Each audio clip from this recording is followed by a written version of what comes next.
ओम जय साईनाथ, जय साईनाथ।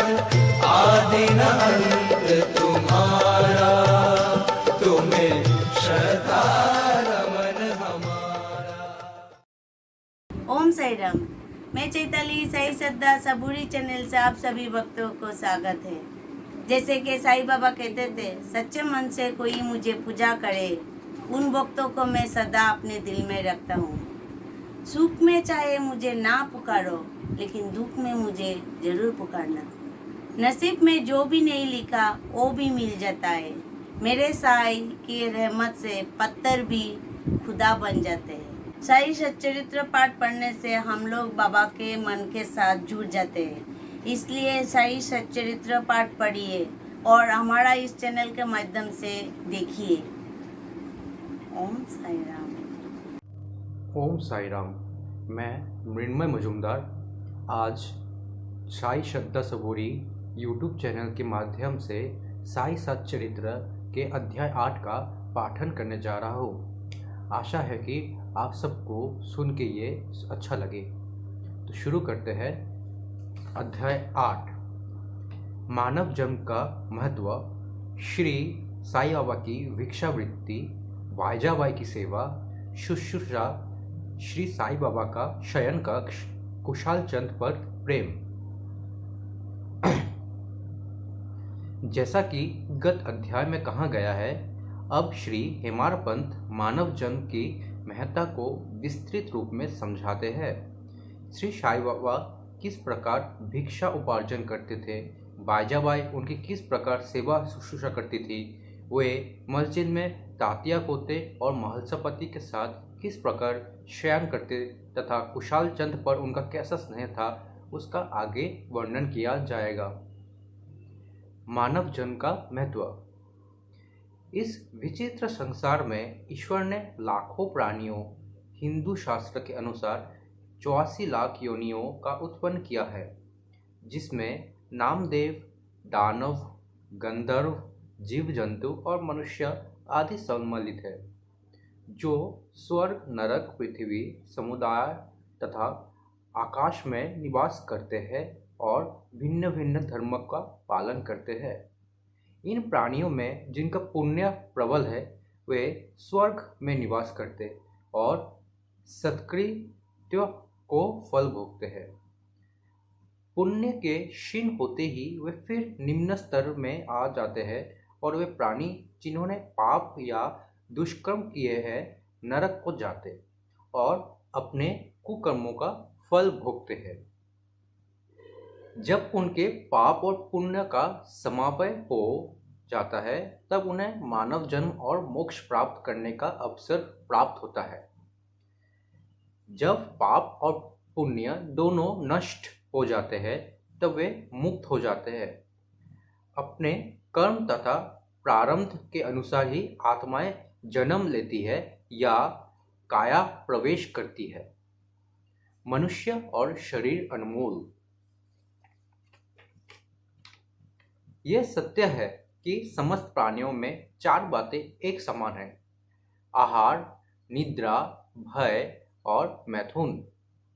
मानव प्राणी को ज्ञान का एक विशेष देन है, जिसकी सहायता से ही वो ईश्वर दर्शन कर सकते हैं, जो अन्य किसी योनि में संभव नहीं।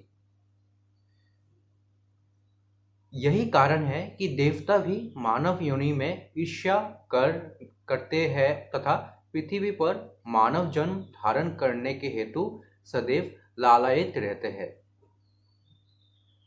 जिससे उन्हें अंत में मुक्ति प्राप्त हो। किसी किसी को ऐसा भी मत है कि मानव शरीर अति दोषयुक्त है।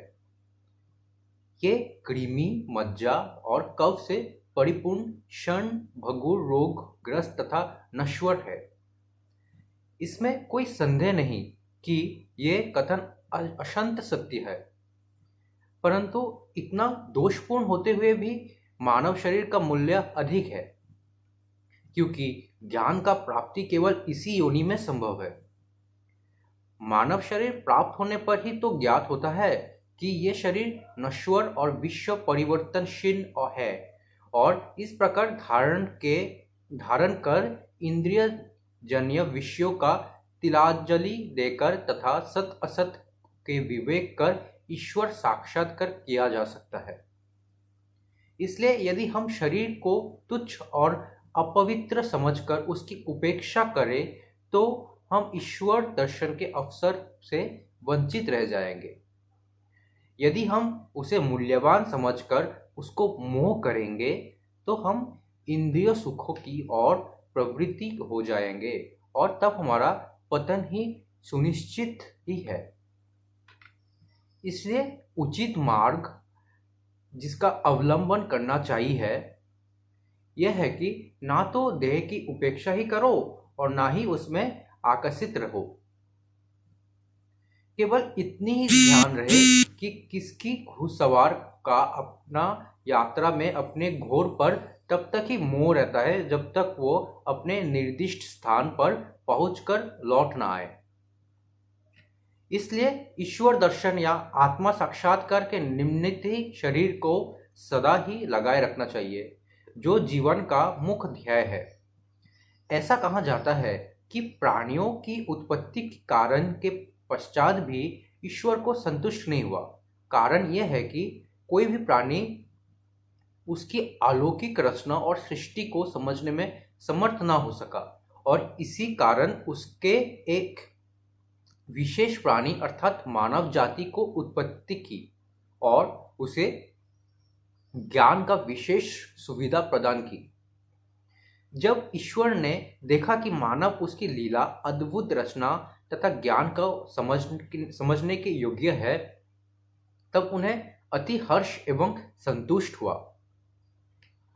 भागवत स्कंद 11:9-28 के अनुसार इसलिए मानव जन्म प्राप्त होना बड़े सौभाग्य का सूचक है।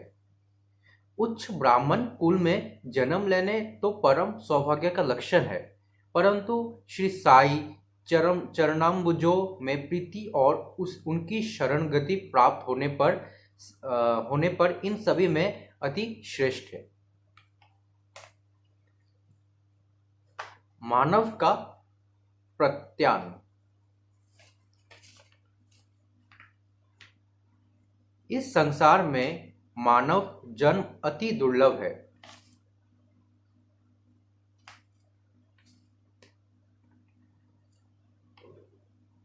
इस मनुष्य के मृत्यु ते निश्चित ही है और वो किसी भी क्षण उसका आलिंगन कर सकती है। ऐसी ही धारणा कर हमें अपना ध्येय की प्राप्ति में सदैव तत्पर रहना चाहिए। जिस प्रकार खोए हुए राजकुमार की खोज में राजा प्रत्येक संभव उपाय प्रयोग में लाता है, उसी प्रकार किंचित मात्र भी विलंब ना कर हमें अपना अभीष्ट की सिद्धि के हेतु शीघ्रता करनी ही स्वतः उचित है। अतः पूर्ण लगन और उत्सुकतापूर्वक अपने ध्येय, आलस्य और निद्रा को त्याग कर हमें ईश्वर का सर्वदा ध्यान रखना चाहिए। यदि हम ऐसा न कर सके तो हमें पशुओं के स्तर पर ही अपने को समझना पड़ेगा। कैसे प्रवृत्ति होना? अधिक सफलतापूर्व और सुलभ साक्षात्कार को प्राप्त करने का एकमात्र उपाय है किसी योग्य संत या सद्गुरु के चरणों को शीतल छाया में अक्षय लेना, जिससे कि ईश्वर साक्षात्कार हो चुका हो। जो लाभ धार्मिक व्याख्यानों के श्रवण करने और धार्मिक ग्रंथों के अध्ययन करने से प्राप्त नहीं हो सकता, वो इन उच्च आत्मज्ञानियों की संगति से सहज ही में प्राप्त हो जाता है।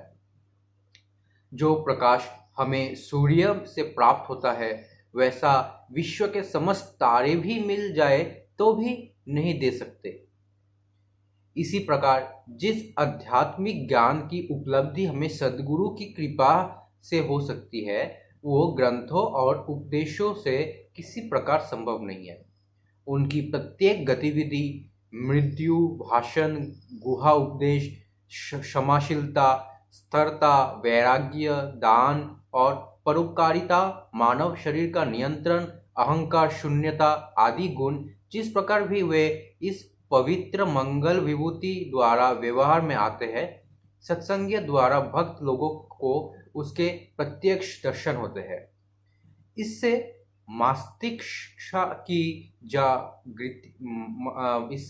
मस्तिष्क का जागृति होती तथा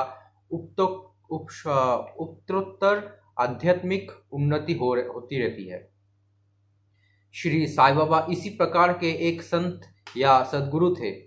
यद्यपि वे बाह्य रूप से एक फकीर का अभिनय करते थे, परंतु वे सदैव आत्मलीन रहते थे। वे समस्त प्राणियों से प्रेम करते थे और उनमें भगवत दर्शन को अनुभव करते थे। सुखों का उनको कोई आकर्षण न था, ना वे आपत्तियों से विचलित होते थे। उनके लिए अमीर और फकीर दोनों ही एक समान थे। जिनकी उपार्जन किया करते थे वो कार्य वे इस प्रकार करते थे। श्री साईं बाबा की भिक्षावृत्ति। शिरडी वासियों के भाग्य को कौन कल्पना कर सकता है कि जिनका द्वार पर पर ब्रह्म भिक्षुक के रूप में खड़े रहकर पुकार करते थे, ओ साई, एक रोटी का टुकड़ा मिले और उसे प्राप्त करने के लिए अपना हाथ फैलाते थे। एक हाथ में वे सदा टमरे लिए रहते थे, दूसरे में एक झोली। कुछ गृहों में तो वे प्रतिदिन ही जाते और किसी द्वार पर केवल फेरी ही लगाते थे। वे साग, दूध या छाछ आदि पदार्थ तो तीन पाठ में लेते तथा भात व रोटी आदि अन्य सूखी वस्तुएं झोली में डाल देते थे। बाबा की जिह्वा को कोई स्वाद रुचि न थी, क्योंकि उन्होंने उसे अपने वश में कर लिया था। इसलिए वे भिन्न भिन्न वस्तुओं के स्वाद का चिंता क्यों करते। जो कुछ भी भिक्षा में उन्हें मिल जाता उसे ही वे मिश्रित कर संतोषपूर्वक ग्रहण करते थे। अमुक पदार्थ स्वादिष्ट है या नहीं, बाबा ने इस और कभी ध्यान ही नहीं दिया। मानो उनकी जिह्वा में स्वाद बोध ही ना हो। वे केवल मध्या तक ही भिक्षा उपार्जन करते थे। ये कार्य बहुत अनियमित था। किसी दिन तो वे छोटी सी फेरी लगाते थे तथा किसी दिन 12 बजे तक। वे एकत्रित भोजन एक कुंडी में डाल देते, जहां कुत्ते, बिल्लियां और कौवे आदि स्वतंत्र पूर्वक भोजन करते थे। बाबा ने उन्हें कभी नहीं भगाया। एक स्त्री भी जो मस्जिद में झाड़ू लगाया करती थी, रोटी के 10-12 टुकड़े उठाकर अपने घर ले जाती थी, परंतु किसी ने कभी उसे नहीं रोका। जिन्होंने स्वप्न में भी बिल्लियों और कुत्तों को कभी दुत्कार कर नहीं भगाया, वे भला निस्सहाय गरीबों को रोटी के कुछ टुकड़ों को उठाने से क्यों भला रुकते। एक महान पुरुष का जीवन धन्य है। शिरडी वासी तो पहले उन्हें केवल एक पागल ही समझते थे और वे शिरडी में इसी नाम से व्याख्यात भी हो गए थे। जो भिक्षा के कुछ टुकड़ों पर निर्वाह करता हो, भला उसका कोई आदर कैसे करता। परंतु ये तो उदार हृदय, त्योती और धर्मात्मा थे। यद्यपि वे बाहर से चंचल और अशांत प्रतीत होते थे, परंतु अंतःकरण से दृढ़ और गंभीर थे। उनका मार्ग गहन तथा गूढ़ था। फिर भी ग्राम में कुछ ऐसे श्रद्धावान और सौभाग्यशाली व्यक्ति थे जिन्होंने उन्हें पहचान कर एक महान पुरुष माना। ऐसे ही एक घटना नीचे दी जाती है। बाईजाबाई की सेवा।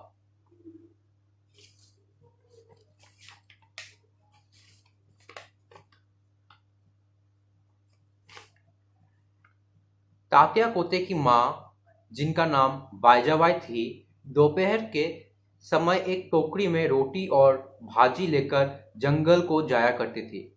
वे जंगल में कोसों दूर जाती और बाबा को ढूंढकर उन्हें उनके चरण पकड़ती थी। बाबा तो शांत और ध्यानमग्न बैठे रहते थे। वे एक पत्तल बिछाकर उस पर सब प्रकार के व्यंजनादि से जैसे रोटी, साग आदि परोसती और बाबा से भोजन कर लेने के लिए आग्रह करती। उनकी सेवा तथा श्रद्धा की रीति बड़ी ही विचलन थी। प्रतिदिन दोपहर को जंगल में बाबा को ढूंढकर और भोजन के लिए आग्रहण करना, उनकी सेवा और उपासना की स्मृति बाबा को अपने अंतिम क्षणों तक बनी रही। उनकी सेवा का ध्यान कर बाबा ने उनके पुत्र को बहुत लाभ पहुंचाया। माँ और बेटे दोनों ही फकीर पर दृढ़ निष्ठा थी।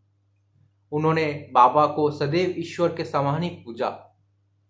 बाबा उनसे कभी कभी कहा करते थे कि फकीरी ही सच्ची अमीरी है, उसका कोई अंत नहीं। जिसे अमीरों के नाम से पुकारा जाता है वो शीघ्र ही लुप्त हो जाने वाली है।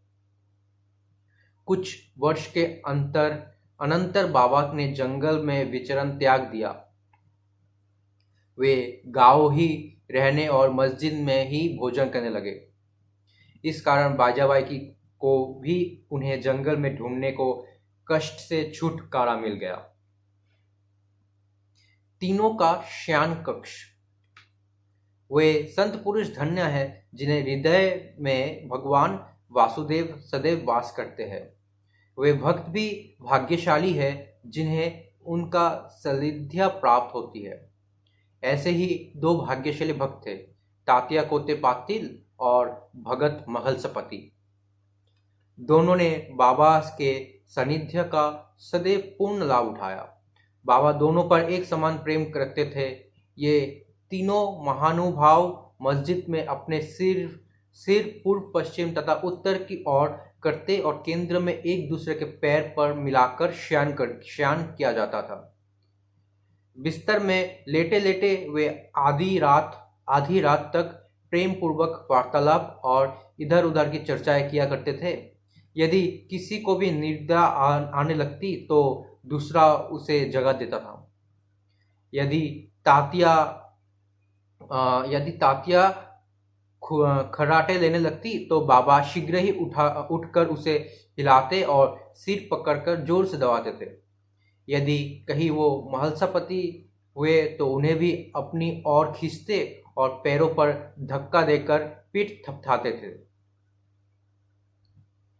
इसी प्रकार तात्या ने 14 वर्ष तक अपने माता पिता को गृह ही छोड़कर बाबा के प्रेमवश मस्जिद में निवास किया। कैसे सुहान दिन थे वे। उनकी क्या कभी विस्मृति ही हो सकती है। उस प्रेम के क्या कहना। बाबा की कृपा को मूल्य कैसे आंका जा सकता है। पिता की मृत्यु होने के पश्चात तात्या पर घर बार की जिम्मेदारी आ पड़ी, इसलिए वे अपने घर जाकर रहने लगे। राहता निवासी कुशाल चंद्र। शिरडी के गणपत तात्या कोते को बाबा बहुत ही चाहते थे। वे राहता के मारवाड़ी सेठ श्री चंद्रभान को भी बहुत प्यार करते थे। सेठ जी को देहांत होने के उपरांत बाबा उनके भतीजे कुशाल चंद्र को भी अधिक प्रेम करते थे। वे उनके कल्याण की दिन रात फिक्र किया करते थे। कभी बैलगाड़ी में तो कभी टांगे में वे अपने अंतरंग मित्रों को साथ राहता को जाया करते थे। ग्रामवासी बाबा के गांव के फाटक पर आते ही उनका अपूर्व स्वागत करते और उन्हें प्रणाम कर बड़ी धूमधाम से गांव में ले जाते थे।